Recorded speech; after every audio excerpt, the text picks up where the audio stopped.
All right, everybody, welcome back to another amazing episode of Secrets from the Saddle, all things cyclists, with your host, Sylvie here in beautiful Chelsea, Quebec, Canada. And we have this amazing lady. I don't know where I'm finding them, from the UK. This is VERA NGOSI Sambrook. She was actually referred to the podcast by a previous podcaster, Chris Knott, who is working in Malawi, and he does cycling and insurance. So you have to go check out that episode. But Vera has a really cool story. And before we bring her out, I'm just going to give a little bit of background on her. She's a mechanical engineer. Her name, we could tell her she's 28 years old. She's awesome. And she describes herself as an adventure endurance cyclist. And this is something that's intrigued me recently. She got into cycling 4 years ago through tandem riding. And I'm not going to go much into that because that's part of her story. But her aim is to help increase representation of Black women in cycling, while sharing her experience on social media and encouraging others to push their boundaries. So before we bring her out, make sure you go follow her on Instagram, and myself. She's at pedaling to and fro, but I think you can just Google her or search for her and you'll find her. And then myself. So Vera, thank you. Welcome to the podcast. Thank you, Sylvie. All right. Oh, I'm so happy to have you because, like I was saying, adventure endurance cyclist is I've been thinking a lot more about that the more I talk to people. And it's great to talk to a woman about this. So let's start by how you got into cycling, because there's a little bit here, but how did that come about? So I had just finished university. It's moved cities to start a graduate job. And I started working at this engineering firm where there are a lot of very sort of cycling enthusiasts.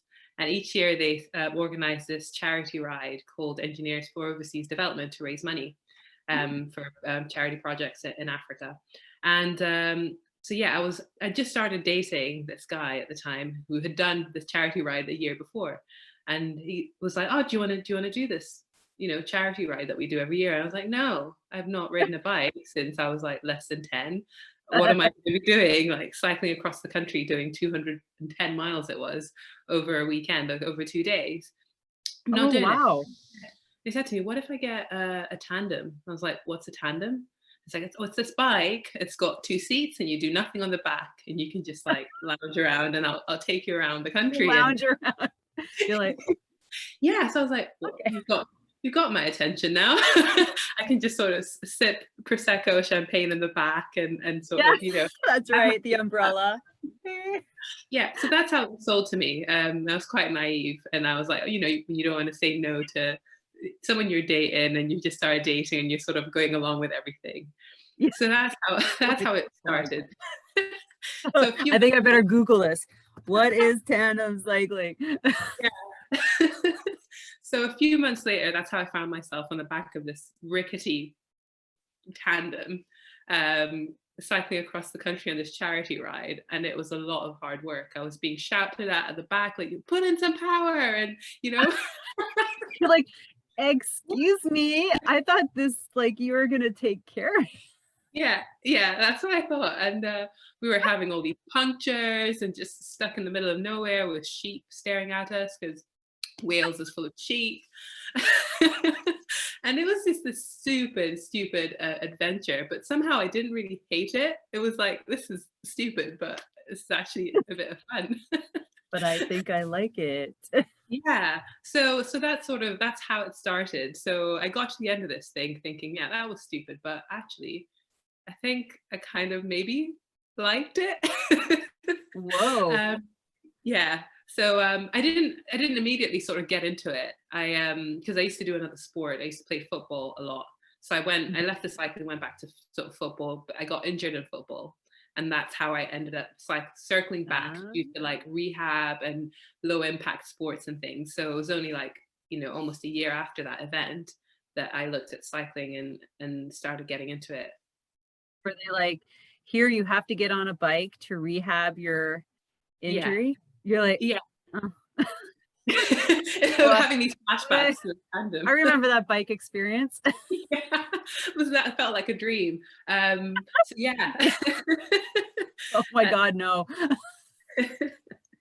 That'll scare you completely away. So that event, sorry, I had to ask. So that event was biking across Wales, like from one so side it was to the from other? like north to south of Wales. So it was about over 200 miles in 2 days, and it was in 2 days. Yeah, and it was a group of about 50 of us, and we were the only. He's now my husband. He was my boyfriend of 3 months at the time. Well, it's forever when that happens.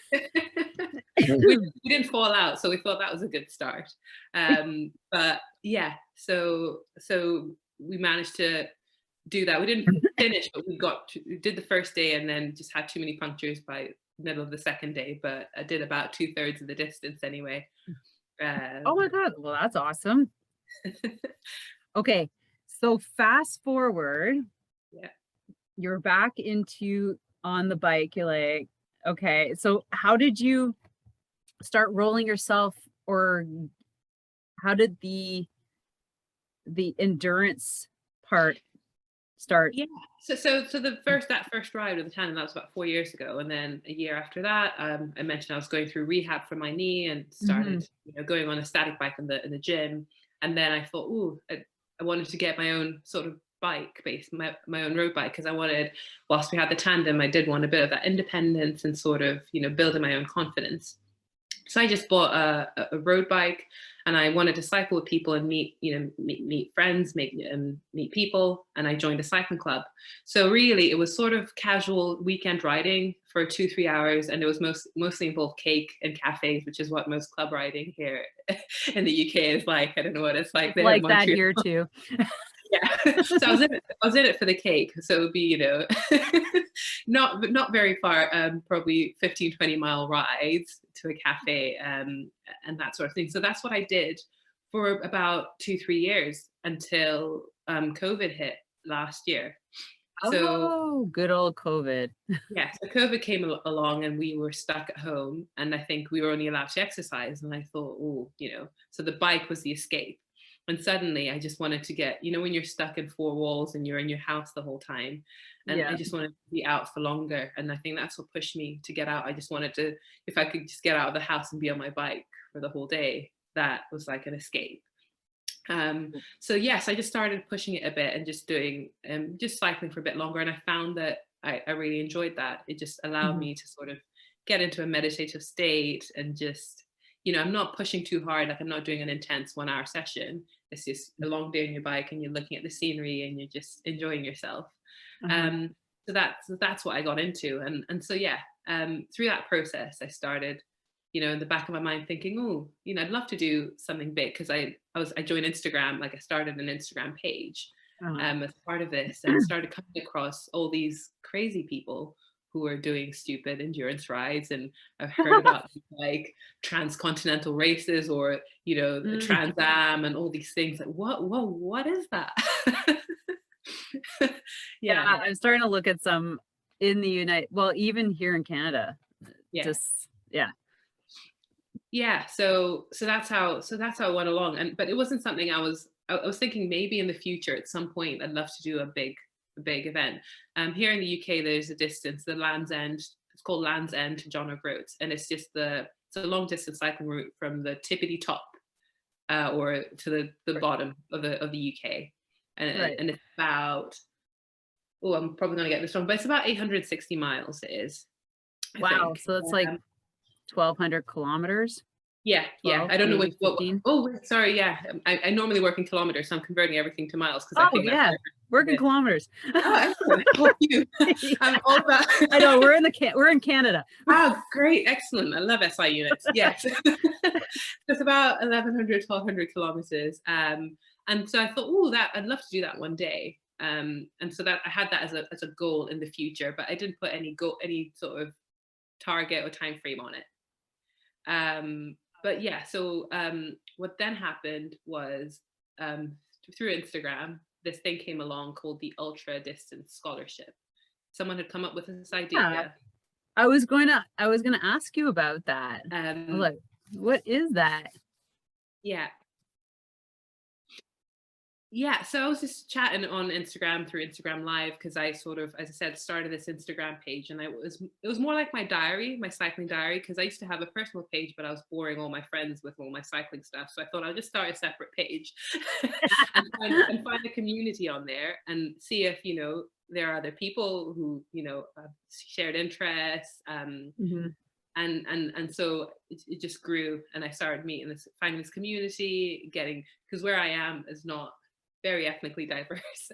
I've been here for 4 or 5 years, and I'm the only Black person in my club of hundreds of people, and that sort of thing. So I was like looking for, are there other people? Are there other Black women cycling? And I found them on the internet. But anyway, so I came across this ultra distance scholarship at the end of last year, the end of 2020. Someone had come up with this thing, and it was designed for to get more Black and ethnic minority people into this ultra distance or endurance cycling.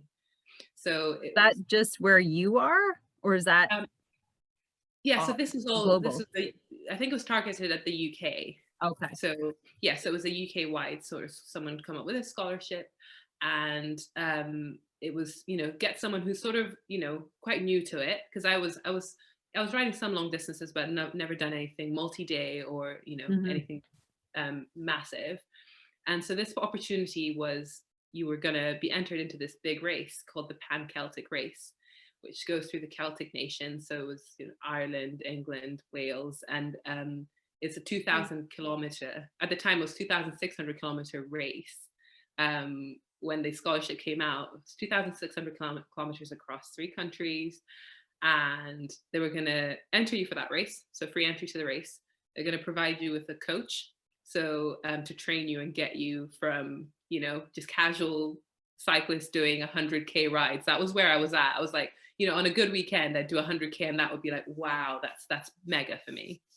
That's good. And they're also providing a custom built bike that's built for endurance, bike packing bags, and the whole, Wow, sign me up. Can I go there and do that? I was, I looked at this, I thought 2,600 kilometers, no way. But then there was new bike, and I thought, ooh. Coach. Yeah. And I was like, okay. Here. Did I get to keep? Yeah, exactly. I ignored the physical, the tough bit. Yeah. And I thought, I'd love a new bike. I'd love all these other stuff. How long would you have to do that in? As fast as you can. So it was a race, and you had, so the distance eventually changed down to 2,000 kilometers because of COVID restrictions and where we could go. But the finishing party for this event was in 10 days. So on the 10th, okay, so you had 10 days to get 2,000 kilometers. So it's 200 kilometers a day. Yeah. But the faster, so you could do it a lot faster than that, or you could do it slower, but you just would miss sort of the big grand sort of, finish party. So I applied for this. I didn't think I'd get it, because I was like, I'm really not much of an endurance cyclist. I'm not going to get it.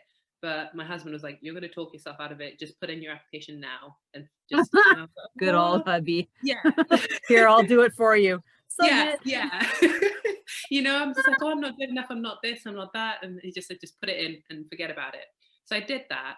And that was December last year. And I thought, I'm not going to get it. And I spent a month, I forgot about it. And it was literally New Year's Day. I got an email to say, there were over 80 or odd applicants for this, and we've chosen you. You're the scholarship winner. And I thought, oh my, what have I done? What have I done? I didn't think I'd get this. Now I'm like, I'm gonna have to I'm gonna have to do this. Where's that coach? Yeah. So this was New Year's Day this year, and suddenly I'm signed up to this event in 6 months' time. That's 2,000 kilometers. Yeah, I've never ridden multiple days, never done any of that, and I was absolutely just panicked, but also thinking, wow, this is the big challenge. I wanted something big before I hit 30. I'm 28 now. I was like, I kept telling Yeah, myself, that's pretty big.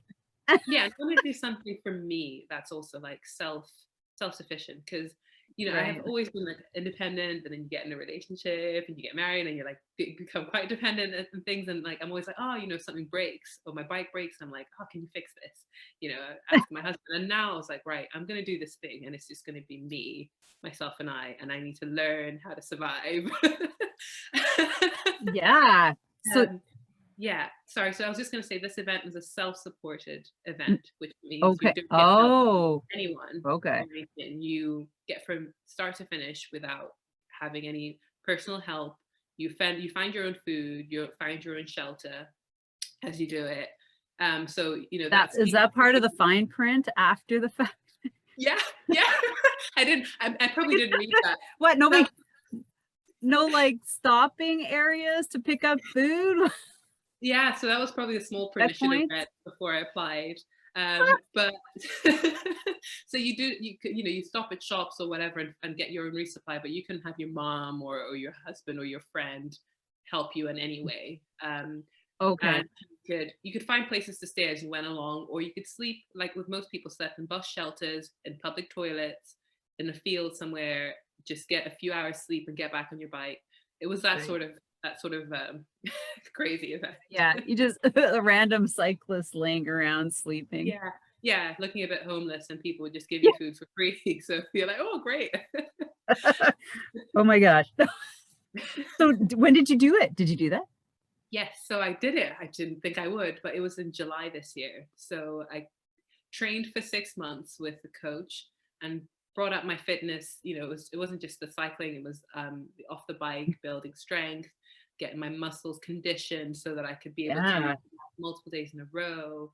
I had to learn how to camp and bivvy. I had never slept in a bivvy bag or any of that in my life. And like it was like sleeping in a bin bag with just no shelter and just being out in the open, just learning how to fend for myself on multiple days, finding a bush to sleep in, you know, I was crawling. I was reading a couple of your Instagram posts about that. I'm like, so glad there's no bears coming. Yeah, yeah. And I thought, yeah, I could not. I was like, I don't know how people do this and do around the world and go through Canada and there's bears and things, because there's nothing really here in the UK that's going to kill you. It's quite a pretty tame country. Like there's not much wildlife. But Really so yeah, mad so sheep. so yeah, I did that, and I managed to complete this race in that time. So I did it in 9 days and 2 hours and 41 minutes. Wow. Uh, Okay, so before we talk about the finish, yeah, what did like your training look like for this? Like, did you um how many hours a week were you working up to? yeah. Did you okay, and then I have a question after that. So the training for this had to be built up quite gradually, given where Yeah. I was starting from. So when I said 6 months to sort of get trained up for this event. So in the first sort of month or two, it wasn't many hours on the bike. It would be like a 2-hour bike ride on Saturday and Sunday, and then in the week I would, because I work a full-time job, so it sort of worked with my coach because I work a 9 to 5:30 sort of job. So I'd fit my training around that, but it was 2 sessions of strength and conditioning. So I'd be doing the press ups and tricep dips and building my muscles. Um, and Yeah. And their yeah, legs, squats and yeah, and an intense sort of turbo session on the bike, working at different heart rate zones and just getting my heart rate up and doing intervals and that sort of thing. So I'd say in the first couple of months, I was probably doing less than 10 hours a week of training, probably 6 to 10 hours. And towards the end of that 6 months, I think I was doing 30 hours a week of training, because I would be doing 11 to 12-hour rides on a Saturday and a Sunday, so consecutively multi-day rides at the weekend. oh, I see. Yeah, I get it. Now, 20 hours of riding on the weekend, and then the other during the week. I'd do shorter sessions in the morning before work or in the evening after work. holy shit. Now, In the winter, what's it like in Wales? Is it like Canada? Is it cold and wet, or cold and I don't think you don't have snow. So we don't get snow very often. Maybe one day in every few years. But it's still cold. And for me, I grew up in Malawi, which is in Southeast Africa, and so I'm a tropical baby. So anything less than 10 degrees Celsius is Arctic. So Wales in the winter is, it gets to sort of freezing, so 0 degrees. We get frost and that sort of thing. Okay. So I still had to train through that, certainly from January through April. And even my first sort of overnight camp, I remember waking up and there was snow and ice on my bivy bag because temperature had dropped overnight. So it was quite tough trying to get out through the winter with my fingers freezing. I just have very cold fingers and feet. So having to endure all of that. Oh my gosh. So, all right. You had to bike like 10 hours, like 20 hours on the weekend. Yeah. Yeah. So my life basically, I guess one of the sort of upsides of it was it was a year where we're still in lockdowns here in the UK. And so I didn't really have much of a social life anyway at that point. It was like, we're still in lockdown. And that was sort of the saving grace of I'm not missing out very much. So earlier in the year, I was like, well, what am I doing anyway? We're only allowed to exercise. I can't go see friends. That was fine. But as the summer approached and things started to open up a bit, it was like, oh, sorry, I can't come to your birthday because I have to go ride my bike for 12 hours a day. Well, what I would do Feel bad for me. Or I'd visit friends and family that lived where I'd normally have taken a train or driven to see them, and actually make that a trip and say, I'm going to cycle and stay there overnight and visit those friends and then cycle back home. So that's go better. 200k to see my in-laws and then cycle back home the next day. You're like, you're gonna what? I can bike to your place. Your husband meets you there. It's really telling because my family still live in Malawi and they didn't really understand why I was doing this. They were saying, I said, I text them like, oh, I cycled 200k today. And they'd say, aren't there buses in the UK? Isn't there any public transport you can take? Why are you doing this? Yeah, I could see that. Especially, do they have bikes? Do they have bicycles in Malawi? Yeah, but they're more. Yeah, they are. But I guess bicycles are seen as more for utilities. Like people, it'd be more. Poorer people would have bicycles, and if you're middle class or you're more affluent, you'd be in a car. Why would you cycle? That's how it's sort of viewed. Yeah. Hey, let's take a mini break because I have to tell you about this unique online cycling coaching program that's going to blow your mind.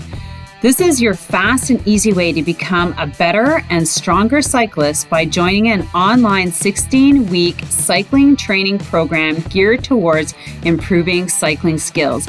My name is Sylvie, your podcast host and Level 3 National Cycling Performance Coach.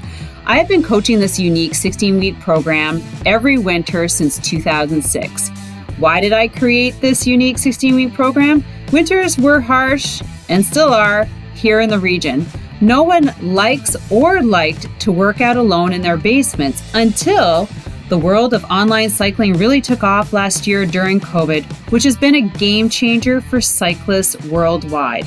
So why would you sign up to a 16-week online road cycling training skills program when you could be riding inside?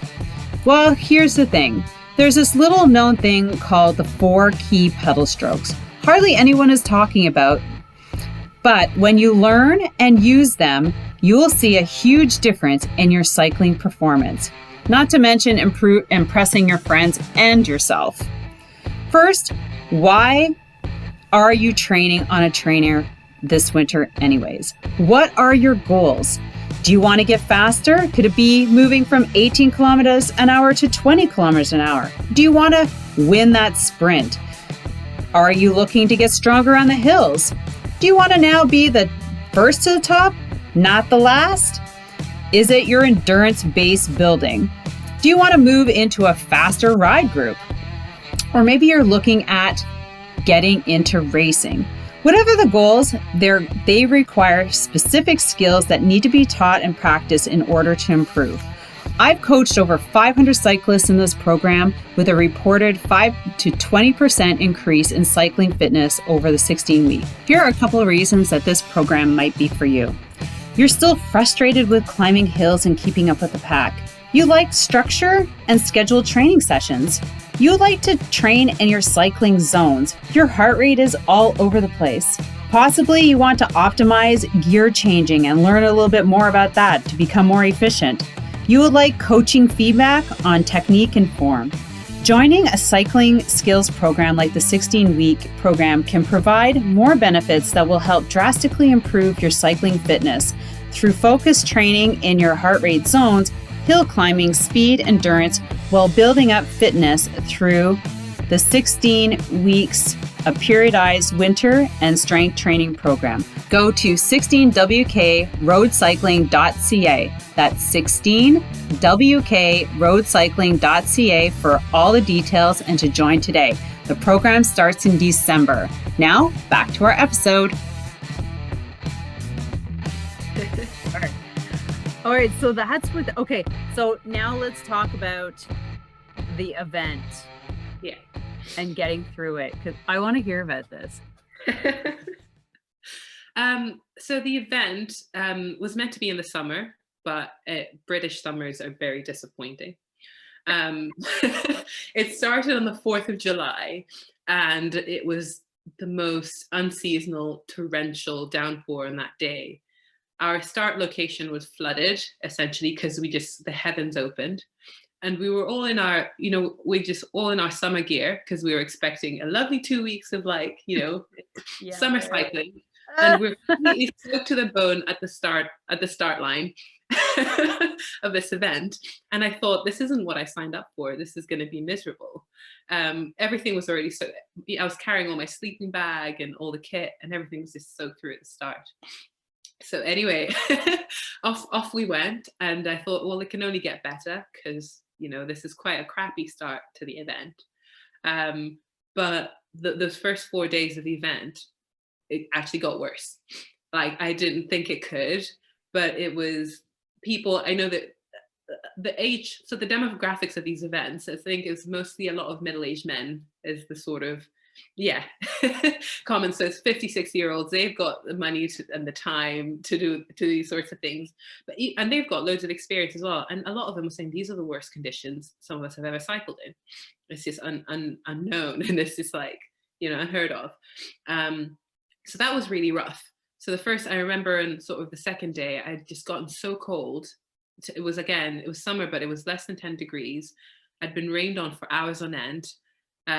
It's road cycling, so you're getting cars passing you and splashing you, and I completely just had lost the temperature in my hands, couldn't shift my gears, couldn't brake, and I was just borderline almost, why am I doing this? This is, Did a lot of people fall to hypothermia? I don't think, not that I know of, but I know a lot of people scratched. So on that day, I think 10% of the field sort of quit the race. Oh my God, no. Okay. Yeah, they just said, well, for various reasons, but I know, so just people didn't continue. So that was really quite rough, and I think that's when I reached my low point. It was, I thought it would be like middle, day 3 or 4, but it was actually day 2, and I thought, it broke down. I stopped my bike, and I just went into this restaurant, and I was in tears, and I was like this is miserable. I don't know what I'm doing. I'm so cold, and what do I do? I can't get back on my bike, and just trying to get through that.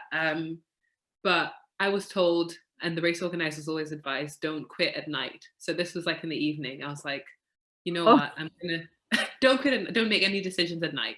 So I was like, right, I'm going to sleep, stop now, find some place to sleep, and see how I feel in the morning. And just try and get on my bike in the morning and see how far I can get. And if I don't feel like it anymore, that's it.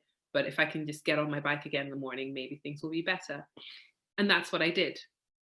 So I got on that bike and carried on, and yeah, and things started to improve. I had good days. You know, I had days where I was like, wow, there must be like just the wind on my back and just I've got a sail on and flying. Oh And gosh, and those that's nice. were there weren't many, but I think there's 1 or 2 days where I You felt don't great. need many to like set that, get the wind in your sails again Yeah, and just but keep it was going. like, you know, yeah, getting past things you never thought you would. And yeah, so can you hear me all right? Yeah. Yeah, you're Yeah. back. Yeah, so that carried on really, those sort of highs and lows, and just managing to make it to the end, after all of that, like dealing with the saddle sores and dealing with mouth ulcers and all the things that come with, you know, all the aches and pains. Every day there was something different. You know, day one my lower back was killing me, and then day two it was something else, and Thank God it shifted around, right? yeah. Imagine like 10 I woke days up you're each day back. thinking, "Ooh, I wonder what's going to hurt today." And the other day, I didn't even like my feet because of just I wear you know, the what clipless pedals they call them, but the cleats and Yeah. everything. And Yeah. just I think the pressure point on that was just building, Mhm. and I started developing these sort of almost like bunions from cycling, and I was like, "What is going on?" Like my joints are clearly like under a lot of stress, but it was just this my body as well, my body ballooned. I thought, I'm cycling, I'm going to get so slim and so slender. This is going to be great. I'm going to be like summer bod, Yeah, ready. that's right. No, I put on 6 kilos of weight in that time, and it was water weight. I'd wake up and like my eyes were just my face was swollen, my whole body. I looked at myself in the mirror like I can't recognize myself, and I think my body just reacted Really? to the way I was retaining so much water. Like I just couldn't recognize myself. Oh my Um, gosh. yeah, and Wow. I thought, so I got to the finish, and I remember my husband bringing my pair of jeans to the finish for me because he driven over. I couldn't fit in, and I wanted to cry. I was like, I've just cycled 2,000 bloody miles across the country, and I can't fit into my jeans. Skinny jeans. You're like, maybe it's my quads. I've got like Yeah, maybe it's the muscle. muscles in my quads. Yeah, but literally a week after that, that all just came off me like that as well. So Then you that's had the summer bod. yeah, eventually got there. So is your husband still cycling? Yes, he still cycles. So I now since doing this event, like training for this event, he was more of a cyclist than I was. And then I Right. stepped up my cycling training for this event, and now he couldn't Yeah. keep up. And he was like, "My goodness, I Oh yeah. He was just yeah, like, yeah, you can do that event. I'm just gonna hang out. yeah." So he did a lot of my training with me. Thankfully, came along a lot of my big rides and multi-day rides as I was training, and he still cycles, and we still have a tandem. We've done some sort of we've started doing some gravel off-road tandem events and things like that. Just I've heard about those. I'm like, that's crazy. Because I didn't get into tandem. I rode a tandem a couple times with my daughter because yeah, she's visually impaired, and she was asked to join the Ontario para athlete program. yeah, So they needed somebody to ride the tandem, and we're just like looking at each other. I'm like, well, yeah, I guess I could because I can ride bikes. I'm a coach. yeah, And she's gone through cycling programs and stuff. And but that was like strange, the two yeah. of us trying How'd you to find like, it? you know what? I liked it. We did a couple of long rides and then I had to give the bike back. Yeah, Um, she got a coach, so the bike basically went with her. But it was fun. It was fast. yeah. I Um, love tandems. I think everyone should have a go at them. I I absolutely think love. They're everybody's, yeah, my I don't favorite. know if I would necessarily keep riding a tandem. Yeah, Uh, they're my favorite bike to ride. I think that just the team, because I come from a team sports background, and for me, it's the yeah. teamwork, and I work so much harder when I'm on it, and it's a good laugh, and I think it always makes people smile, which is what I love. Every time you go past people, they're like, "Oh, tandem!" Well, there's more of them coming around. Yeah. But I thought it was pretty interesting hearing that like mountain bike tandems. I was like, Yeah, I that don't is know. the next level. So that's quite recent. So mostly it was road, and it's like a whole different level of trust when you pick someone else's, like, because I'm on the back of the tandem.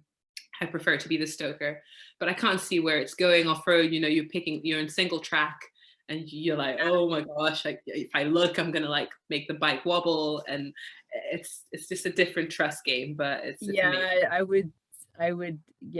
I would imagine, yeah, especially like but gravel would probably be really cool. Like, you know, because you're more off-roading. Yeah. But yeah, I was like, what? Tandem gravel races? Oh my gosh. So now that you finished that, I guess it must been felt great knowing that how many people finished it? So it was about 140 people started the race, and I think about 100 people finished. However, so the race had a long route, so that was the 2,000 kilometer route, and then a shorter route, which I think was like 1,200 kilometers. So about only 40 of us did the long route, and other people either started the long route and then went on the short because of different reasons and things like that. So I did the full long route as well. What do you mean there's a shorter route? I could have done a shorter route. Yeah, it was just so tempting at points where knew you could cut out a whole section and be on the short route, and then you had to then, no, I'm going to stick to what I planned, even though this is day 4 and I'm like going really slow. And yeah. Okay, so let's talk about your advocacy, your representation, like bringing more women into cycling. Let's talk about that. Yeah, so for me, I would say it's something I sort of stumbled into, I guess, is I put myself out on social media as a way to find community and find people, you know, because I thought, oh, there's got to be different people on their bikes and things. And so I thought I just put my stories out there and share it with people and hope that, you know, other people see it, get in touch, or someone gets inspired, because I don't see a lot of Black women where I am cycling. And I'm like, I love cycling. It's amazing. There are Black people in these communities, but they're just not getting on their bikes, you know. And is it people, just to give people that, sometimes people need to see things to be able to feel confident enough to do them themselves. And so that was part of the reasons, like, if I just share my story, maybe someone will be influenced and feel like, oh, I can see myself in them, maybe I might give this a go, sort of thing. And so that was the purpose of sort of starting to put myself out there on social media, and sort of I just grew that community from there and started basically finding out about other groups and other people and building a community through that. So we've got a collective here called the Women of Color Cycling Collective that I'm now a part of, that started, I think, probably a year before I joined. And again, that's this community that's helping to encourage people from different backgrounds to get into cycling. And we chat about the barriers to it, what are the challenges, and just try and help each other out. And so yeah, so that's one part of it, is sort of being, you know, a spokesperson, or just being a member of these groups, and just basically just being myself out there. I'm not going out preaching on a soapbox to do this. I'm just trying to do things and continue what I'm doing, sharing it, and in the process, hoping to get more people there. When I won the scholarship that I mentioned, a big part of it for me was showcasing to people that we can do it. You know what I mean? I was so adamant. I was like, I've won this. They've given me that. I need to prove, you know, I need to prove to people that we can do it, because again, I was the only woman of color in this whole race. And if I hadn't won the scholarship, or the scholarship hadn't existed, there'd have been nobody doing that, you know. And so throughout my training, I shared almost every detail. I was telling people I'm doing my FTP test. This is what I'm working on, and just taking everyone on this journey to show that you can come from a leisure cyclist and do this ultra event, you know, no matter who you are, and just getting more people more people of color to come out and get on their bikes and challenge themselves as well. Have you grown that collective? Are there now more women of color close to you that are riding? Have you seen like an influx, or is it more like of a global Yes, it's more awareness? Yeah, so I'd say so that collective has grown, but I think it's quite centered. So I'm based in Wales, in Cardiff, Wales, and that collective is more centered around London. So that it has grown around the country. I see. Okay. It's grown around the country, and I am seeing more, but again, perhaps not. Doesn't feel as local yet. It's still like national. From a national level, I'm coming across more. There's a lot more initiatives. For example, the scholarship, the person that came up with it is now gone into his second year, and I'm going to be a mentor for the new scholarship winner, and the deadline for the applications tomorrow. And so whoever comes into it, they're now getting my mentorship, having been through this process. And yeah, so my sort of, for me, I'm getting invited to events and attending these events and speaking at events, and basically advising people, this is how you need to engage with people, get more people of color into these spaces. You're preaching to the choir, you're advertising to the same people, trying to work with organizers and different people, giving them ideas of how do you diversify, how do you, we are out there, but sometimes we're not being reached. Events aren't really advertising to those groups. And so I think that's one of the things that I get involved in, and just getting word out to different groups and getting increasing that diversity. I think that's the same here, because if I think of our membership over the last 13 years, I want to say maybe there have been a handful of women of color who joined and rode. Yeah,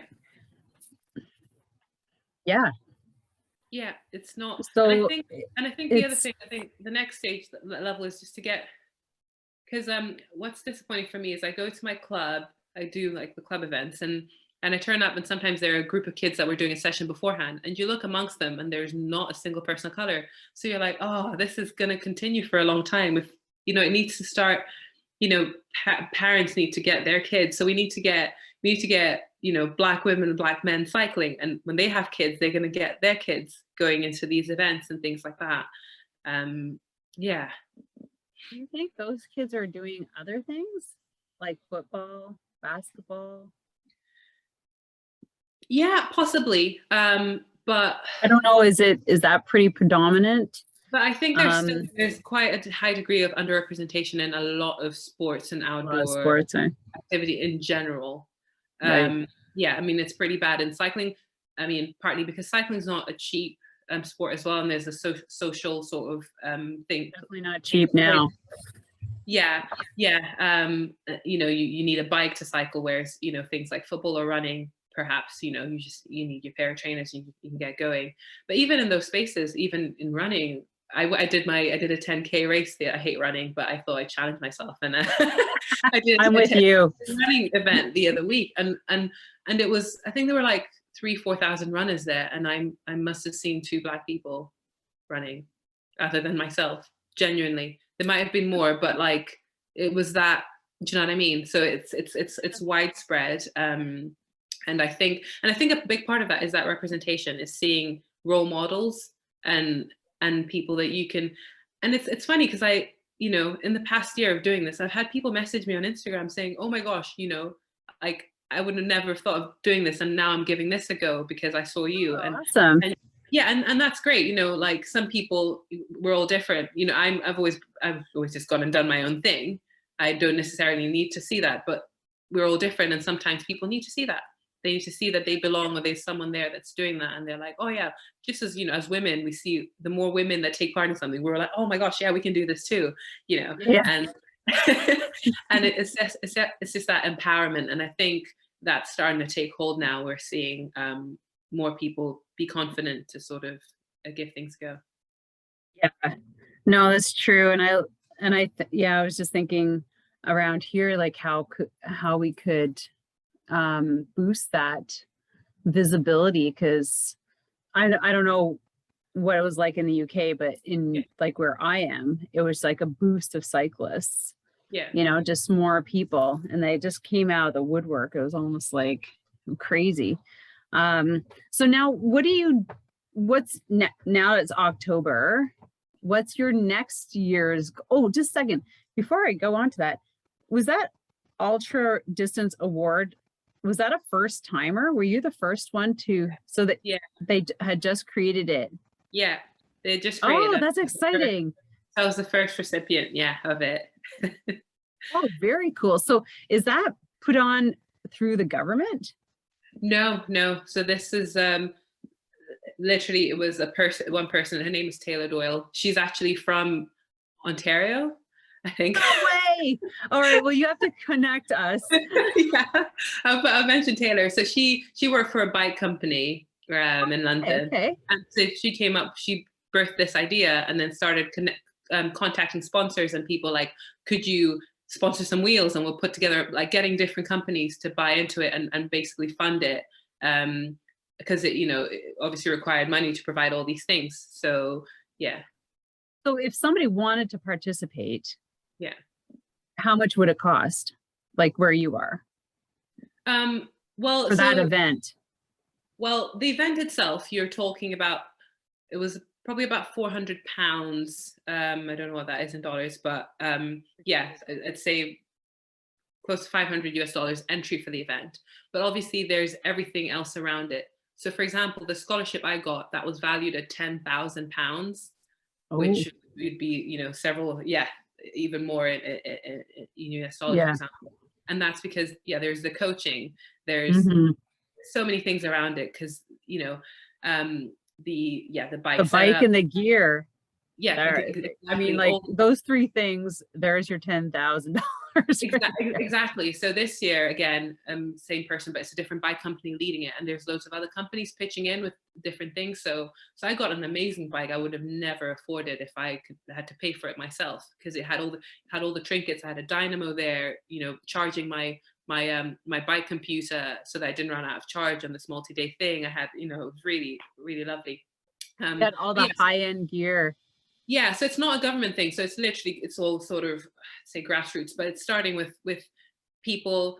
And I think a lot of it happened in the wake of the George Floyd last year. There's been a lot of movements, a lot of industries, certainly here in the UK, to do more to increase inclusivity. And I think a lot of that was sort of birthed from that. And it's, what can we do? We need to, rather than just putting black squares on Instagram, we need to take active steps to help. I love it. Yeah. So literally that's how it started. And that's what it is. It's just a few companies pooling together resources, coming up with this thing, and targeting those groups that are not really well represented in that area. Oh, love it. So it's on for another year, same route? No, different. So it's a different race now, different route. So they're picking a different race, and this is even harder this coming year. It's called the GB Giro, which is termed the UK's toughest endurance event. So this is now, mine was a road event. This one is off-road. So yeah, pretty tough staged enduro race, and and again it goes. You're like, thank God. Yeah, so it looks like it's pretty tough, and they're giving the recipient a lot more time than I had. I think that's why the scholarship entries close tomorrow, and then we're looking at the applications next week and picking a winner so that they get on their training program pretty quickly. Oh, by November. Yeah. And that's like, oh my God, do I want to sit on my trainer longer? Yeah, and that's going to be next summer. Don't even tell me about July.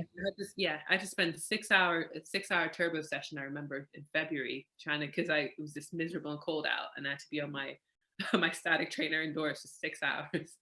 Oh God, well, I did one session like that with a group of girls I was 7.5 hours. We did like 150, like a double century. But we organized it, so it wasn't just like, oh, I'm gonna do that this weekend. And I'm like, oh my God, like sitting on the trainer for that long, and like by yourself. There was like 12 of us online, like on we were on Swift, and we are also in a Facebook group chat, so we could see each other, we could each other. chat. So it went by really quick, and other people popped in, said, "Hey, how you doing?" So Yeah. that was kind of thankful. But I'm like, I'm glad I did it, but I would never Yeah.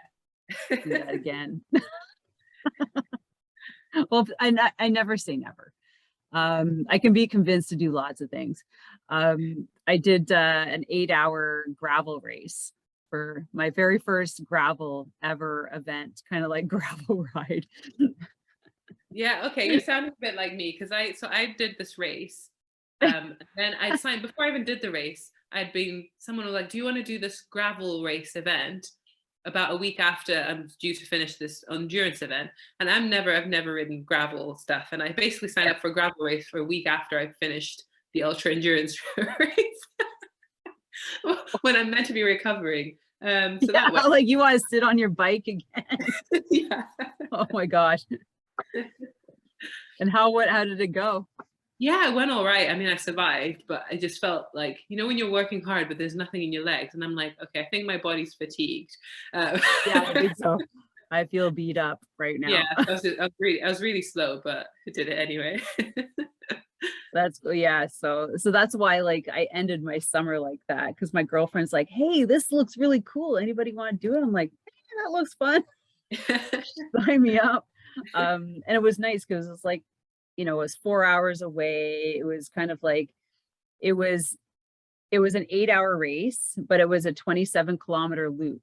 So you had to do the 27 kilometers as many times as you could in the time. And you could come back to your camp, change out clothes, eat. So it was cool because you just come through, stop and every time I got off my bike, I'm like, oh my God, like I literally like couldn't stand. But I'm 20 years older than you, so you've like, got that's more my experience. excuse. That's easy. But I loved it, and I'm just like, we need to do more of those, and I think I will put it on my calendar for next year. Because the thing is that if you want to do 3 laps, you could do 3 laps. If you want to do 4, I mean, the fastest girls did 7. Wow. Yeah, that's 30 kilometers an hour. Like, wow. On gravel. Yeah. So just like it gives you a really good feel for like what people are doing. It was in September, so you could ultimately train fairly well for that. Yeah. But in any case, it was a ton of fun. But it got me thinking about more things like that. Yeah. And then I see you. So let's talk about your camping quickly. Like, have you been doing more like weekend trips now, like since you finished? And how is that going? Like, talk to me about that. I'm loving it. So again, because of working full time, it's just where can I fit, adventure. Damn work. Yeah, damn work. So I used up all my annual leave doing this race and and all. So I've been so since that, I've just got the bug now to be outdoors. So I've been doing long weekends, doing multi-day rides, some famous routes in the country, and a lot of off-road riding. So now I'm sort of veering towards the off-road world just to be away from cars, because cars can be just a pain and just, you know what I mean? Having to worry about how they're passing you, whereas you can just switch off when you're on gravel or mountain biking. So yeah, just doing a lot more of that and being self-sufficient. I'm enjoying that, just getting up from home, carrying everything you need, your food, your little stove, making a meal, wild camping, and that's been great. So really a lot of weekends this summer, that's what I've spent my time doing. Your husband doing that with you too? Yeah. So we've been doing that. Yeah. So sometimes it's on our individual bikes. Right, because you got the tandem. Yeah. So sometimes is that better for packing stuff on the tandem? No, because you've got half the space. It's terrible. And I love packing things, and then I regret it because I have to carry it all up the hills when I'm cycling. But no, tandems don't have much room because you cannot fit the same number of panniers on the back as you would on a normal bike. So you've got half the. Do you know what I mean? You've only got one rack on the back, for example. So whereas if you've got your own bikes, you've each got space on the back to do that. Yeah, your point. Yeah. You can split up your gear. Yeah, unless you get a trailer. So yeah, so that's where I'm at now. I don't know if you're going to ask me about plans and things, but I'll leave that. No, no, no. Oh, Pans? No, you were asking me about plans for I was starting to talk about my Plans. plans, but I was like, I'll leave that for now. Plans for the future. Well, I don't know if you have like a defined goal for next year, because yeah, that's what I was saying. Like it's that time of year. If you're a planner, Yeah. this is a lot of what I've been talking about on my podcast and everything. Is like, how are you going to set up? Like, what are you thinking about? How are you going to set up your winter training? Making it realistic so that you don't get burnt out by May, Yeah. things like that. But Yeah. do you have like a big goal for next year? Like a big Not yet. So I'm not much of a big planner. I sort of like to have that flexibility. So I've got, things in my mind, but I like to see how things sort of go on. I've got a general, like, I'd love to do a big event off-road. So now I've done the big road thing, do something more gravel. And there are a few events that I've been hearing about and people doing. I'm like, oh, that looks interesting. I was watching a lot of women doing the Torino-Nice rally. There's this woman called Lyle Wilcox. She won the Trans Am or something the other year, but she's from the US. But they were but she came across Europe, and it's this lovely rally across Italy, and that looks really good. So I've got sort of some ideas of events in mind. I haven't signed up for anything yet. I think part of it's also the apprehension of, it's been a COVID to 18 months and everything just gets cancelled and things, and you're like, I don't want to like hype myself up to something that's 9 months, 12 months away, and then I have no idea what's going to happen between now and then. So my plan fitness wise now is, I don't want to lose that fitness that I built over the summer. So I've started noticing dropping off because winter's getting here and it's like, oh, it's really dark, I don't want to go out. So now I've actually got a session this evening with the lady that was my coach, to start doing some goal setting and make sure I've got at least a plan over winter. So I get, they say winter smiles for summer smiles. So I want to make sure I sort of keep that fitness, that base level of fitness through the winter. And then I'm ready to sign up. If there's an event coming, I'm not having to come from the bottom to get to that level of fitness. I can just supplement it a bit and do it for that. So yeah, certainly now through sort of February, I want to be, doing a lot of stuff on Zwift and doing all these power workouts and things, just to be ready for adventures. Again, for me, the biggest thing isn't, the speed or whatever. The reason I love the ultra distance cycling is it's an adventure. It's seeing places, it's experiencing things at a lovely pace and things. So all of my cycling is often very like, even though I'm doing races, I'm not really racing them. I'm not like, racing to be first. I'm racing myself to always improve, but ultimately it's just enjoying the experience as well. Like trying like a night, like, an out and back kind of event. Then I mentioned it to my daughter, she's 11. I'm like, wouldn't it be great if you and me went cycling? She's like, no. I'm like, come on, we don't have to go they're very meant to be that way when they're teenagers. If she's 11 and she's already I'm trying to get it before she becomes a teenager, you know what I mean? Like, I'm like, well, your friend, she's younger than you and she did it with her mom. She's like, those are the best. And I think I want to try just fitting in fun and school night adventures. So that's my next thing is, can I, finish work at 5, cycle as far as I can go somewhere, camp, do something there, and then get up in the morning and, have my quick breakfast there and cycle back home in time for work. So fitting in some, just to stir things up a bit, fitting things in the weeknight. Oh, that sounds like that could be fun. You don't necessarily have to camp. You can go to a Airbnb or like it's along the lines of micro adventures, which have become quite popular. It's I know people have busy lives and not everyone can take off, a year to cycle the world, but it's fitting in where you can. A bit of fun and that's going to be fun to do. Okay, so tying it all together, is there any place that you want people to go to find you or to find about the collective? Is there somewhere that is a good place for anybody globally who wants to see what you're doing or be a part of it? Yeah, so Instagram is where I normally am Okay. active.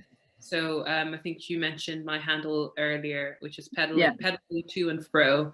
Um, and and then there are several groups that I'm a part of. As I mentioned, the Women of Color Cycling Collective, which is WCCC underscore UK. That's again a collective of Black and minority ethnic women who are doing amazing things in the world of cycling. A lot of them are leaders in their fields. Some of them, just people who are doing a lot of things in their communities. And other groups like Ride for Unity, again on Instagram, that's Ride and then the number 4 Unity. So normally I'd share a lot of things on there from these different groups that I'm part of, and they're all just focused on diversifying the sport of cycling and showing that it's for everyone and getting people together and organizing things and chats online and just getting everyone involved. I think that would be great because having a cycling club, maybe I'm not doing enough to I know you can definitely be doing more, right? Yeah. And then what can I do to find those ladies and introduce them to cycling and things like that? Yeah. Yeah. So with that, that's amazing. So what we'll do is we'll add those links to the show notes because they're not in your current in the information that I have right now. And but they can always follow you on Instagram at pedaling to and fro, and follow me. You can always message me and I can get in touch with her at Sylvie _cyclist. And with that, this has been amazing. What a great experience. You should just go do the new race next year. I know. I do want to actually. I was like, I'm like, I was like, can I apply for the scholarship again? I want another bike and I want to do this. Like, no, you have to pay now. Yeah. So maybe I'll find myself doing it. But yeah, I just encourage people to just challenge themselves and try something, because I honestly didn't think I'd get to the end of that. I'd get to the start, let alone the finish of it, given where I was. The biggest challenge is getting to the start of the race. Yeah, but for the with most part, coaching and all of that, it just made everything suddenly seem achievable. Yeah. All right. Well, we might just have to bring you back next September to see what you've been up to. Seriously, what could happen in a year? A lot of stuff. Yeah. So thanks so much, Vera, for being a guest on the podcast. So appreciate you. And thanks to our listeners. Appreciate you guys too.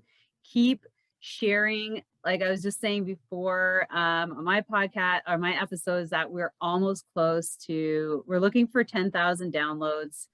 Not 10,000, 100,000 downloads before the new year. And we're at 70. So hopefully this one we could share with a lot of people and get us there and, just spread the word. Thank you so much, Sylvie, for having me. It's been a pleasure. You're welcome. Thanks.